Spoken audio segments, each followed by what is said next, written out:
Halo, Assalamualaikum warahmatullahi wabarakatuh. Kamu pernah mendengar personal branding? Apakah kamu tahu personal branding itu seperti apa?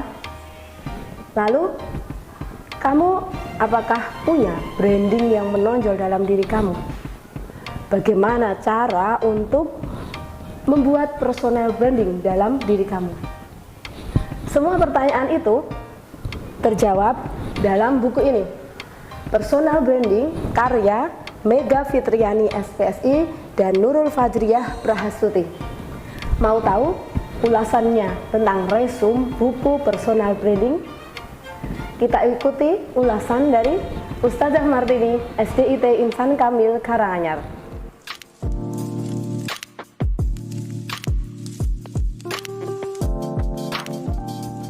Personal branding adalah sebuah citra diri yang dimiliki oleh seseorang dan dinampakkan kepada orang lain atau dilihat oleh orang lain. Personal branding itu bisa berhubungan dengan karakter seseorang, kepribadian, hobi atau minat yang dia miliki, atau bisa juga pekerjaan yang dia geluti. Dia berusaha untuk menampakkan atau memperlihatkan citra dirinya di hadapan orang lain sehingga itu bisa membranding dirinya. Personal branding itu berhubungan dengan image dan reputasi. Image adalah berhubungan dengan tutur katanya, kepribadiannya, karakternya. Sedangkan reputasi itu menampilkan pengalaman atau keunikan yang dia miliki. Image dan reputasi ini akan tergabung nanti sehingga akan membentuk sebuah personal branding seseorang. Jadi kalau kita ingin dilihat ciri khas kita seperti apa, bisa melalui personal branding ini. Kalau di SDIT Insan Kamil, teman-teman, kalau orang lain menyebut nama seseorang, di benaknya akan timbul atau sudah terpikirkan bagaimana ciri khas pada orang tersebut. Contohnya di SDIT Insan Kamil, orang menyebut Ustadz Tarwo atau Ustadz Panoto, maka dalam pikirannya beliau itu adalah seorang pendongeng yang handal. Nah, itu adalah apa yang dimaksud dengan personal branding, citra diri yang ditampakkan. Dalam buku ini ada dua tema besar yang dikemukakan. Jadi cukup simpel dan sederhana, teman-teman. Yang pertama yaitu tentang beberapa pertanyaan, apa itu tentang personal branding. Kemudian tema yang kedua mengangkat yaitu tentang mencari tahu siapa sih diri kita dan apa citra diri yang ingin kita tampakkan kepada orang lain. Di sini penulis mengutip di halaman 8 mereka mengutip tentang pernyataan Steve Jobs. Saya bacakan bahwa dunia ini sangat rumit, penuh sesak oleh berbagai macam hal. Kita tidak dapat membuat orang-orang mengingat segala hal. Tidak ada perusahaan manapun yang mampu melakukannya. Jadi, kita harus menentukan dengan jelas bagaimana kita ingin dikenal atau value oleh mereka. Nah, di sini di halaman 8 perkataan Steve Jobs ini juga menunjukkan bahwa personal branding itu penting bagi seseorang. Orang bisa kita tahu banyak orang dengan karakter yang sama. Nah, tapi bagaimana orang lain itu bisa mengenal diri kita dengan lebih mendalam, di benak mereka apa yang mereka pikirkan tentang kita, maka kita harus punya personal branding ini, apa yang kita tonjolkan. Jadi setiap orang itu sudah punya personal branding. Semua orang bisa punya karakter jujur, karakter disiplin. Bisa jadi banyak orang yang memiliki pekerjaan sebagai pengajar, tapi bagaimana karakter dan pekerjaan atau hobi ini dia branding dengan dominan sehingga orang lain menjadikan hobi atau karakter atau pekerjaan itu menjadi ciri khasnya. Lalu bagaimana cara kita mengenali keunggulan atau minat bakat yang kita miliki yang menjadi ciri khas kita? Di buku selanjutnya, di halaman selanjutnya dikupas tentang hal itu.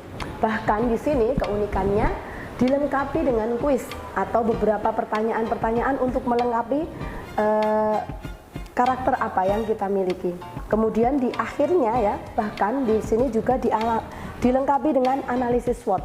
Kelemahan apa, kemudian kelebihan apa, sehingga dari sini kita bisa mengetahui keunggulan yang lebih dominan dalam diri kita. Ini kelebihan dari buku personal branding.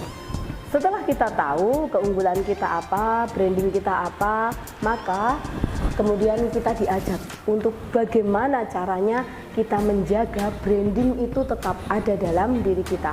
Karena yang namanya personal branding itu harus kita jaga konsistensinya. Kalau kita ingin branding dalam diri kita, benak orang itu melihat kita sebagai orang yang disiplin, berarti jaga tentang keterlambatan, tentang waktu yang harus kita manage sebaik mungkin. Kalau orang ingin mengenal kita sebagai pengajar yang baik, maka harus kita tunjukkan pengajar yang profesional itu seperti apa. Nah, itu konsistensi diri kita. Maka kita harus mengenali diri kita sendiri. Dan yang terpenting teman-teman, bahwa dalam personal branding itu kita harus berusaha untuk menjadi diri kita sendiri. Ada sebuah quote yang bagus yang ditulis oleh penulis di halaman 67. Ya, pekerjaan yang paling melelahkan di dunia adalah menuruti kemauan orang lain. Semua brand yang sukses selalu berasal dari kejujuran hati, yakni sesuatu yang autentik dalam diri seseorang. Jadi tidak usah kita ikut-ikutan ya kepribadian orang lain atau hobi orang lain, itu tidak usah. Tapi kita tonjolkan apa yang kita miliki, kita berusaha lakukan. Seperti sekarang banyak sekali ya konten-konten kreator di Instagram atau media sosial yang lain yang mereka misalkan membuat akun tentang kreasi memasak, akhirnya kita ikut-ikutan agar bisa branding diri kita, dikenal oleh banyak orang dengan Instagram kita membuat konten memasak. Padahal kecukupan kita untuk keterampilan memasak belum ada kayak gitu. Jadi tidak usah mengikuti kemauan masyarakat, tidak usah mengikuti tren-tren yang ada. Yang terpenting ketika kita membuat branding itu adalah sesuai dengan diri kita sendiri. Setelah menemukan branding, kemudian buku ini juga mengajak kita untuk menjaga kualitas pribadi kita. Jadi yang saya suka dari buku ini adalah ketika kita sudah menemukan branding kita, bagaimana cara menjaga kualitas diri kita dengan rasa percaya diri, menjaga kepribadian yang suka berempati kepada orang lain. Itu adalah salah satu cara yang terpenting untuk menjaga kualitas branding kita. Karena dengan rasa percaya diri, karakter ya, atau bisa dikatakan karakter inner beauty yang ingin dibangun oleh pribadi seseorang sehingga nampak kepada orang lain, yang dilihat oleh orang lain. Walaupun dia membuat konten kreator atau misalkan dia dikenal sebagai orang yang suka mendongeng, kemudian orang yang ramah, dia punya hobi memancing begitu, dia membuat branding dirinya adalah orang yang suka memancing.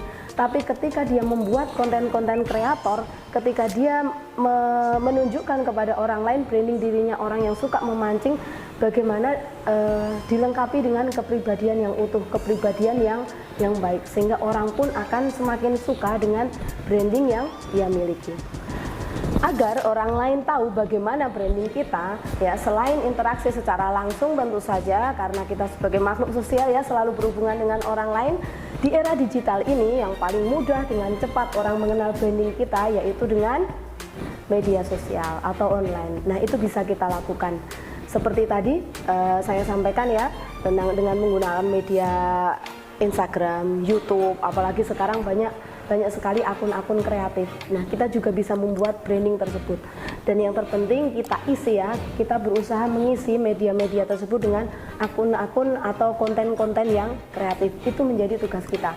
Apalagi kita sebagai seorang pendidik, mari kita munculkan konten-konten pendidikan yang bisa membantu masyarakat untuk bisa belajar lebih baik lagi. Di akhir buku ini, untuk memotivasi kita untuk menciptakan sebuah branding yang positif, juga dilengkapi dengan beberapa cerita, kisah-kisah tokoh-tokoh yang kita kenal. Seperti kalau di sini ada Ibu Susi Pujiastuti. Apakah teman-teman pernah mendengar beliau? Ya, beliau adalah mantan menteri yang luar biasa, seorang wanita yang tangguh, ya, menguasai lautan di Indonesia katanya. Ya, bahkan yang paling terkenal itu mau membakar kapal-kapal ya, kapal-kapal asing. Itu bisa menjadi branding beliau. ya, bukan sebuah gertakan tapi branding positif yang melekat pada Ibu Susi. Kemudian Dr. Boyke, ya, Dr. Boyke yang beliau adalah seorang tokoh di bidang kesehatan. Dengan kemampuannya, dengan kelebihan yang beliau miliki, beliau memberikan pengajaran yang positif tentang pendidikan kesehatan, ya, kepada masyarakat. Selain dua orang tokoh itu juga ada Dian Sastro, ya, walaupun seorang artis, dan beberapa tokoh yang lain yang berhasil membranding diri mereka dengan ciri khas yang mereka miliki. Dan yang terakhir, keunikan yang dimiliki buku ini adalah ada kata-kata positif penguat tapi ini dari tokoh di luar negeri, ya. Ada Donald Trump, kemudian Galileo Galilei, Albert Einstein yang mengatakan, saya tidak memiliki bakat spesial, saya hanya memiliki rasa penasaran dan passion. Nah, ini passion itu yang utama yang harus kita tonjolkan sehingga itu menjadi brandingnya. Nah, itu ya teman-teman, tentang buku personal branding, buku yang layak untuk kita baca. Dan jika kesulitan untuk mendapatkan buku ini, bisa datang ke SDIT Insan Kamil Karanganyar, bisa meminjam buku ini, tentu saja dengan prosedur yang berlaku, ya. Terima kasih sudah menyimak ulasan tentang resume buku personal branding. Bagus untuk kita miliki, ya. Kalau punya sedikit rezeki, silahkan bisa membeli buku yang syarat motivasi ini, ya, bisa membantu kita untuk mencari jati diri kita seperti apa, sehingga orang ketika mendengar nama kita, kita identik dengan sifat, karakter, hobi atau pekerjaan tertentu. Semoga kita menjadi salah satu orang yang berhasil membuat personal branding. Terima kasih. Assalamualaikum warahmatullahi wabarakatuh.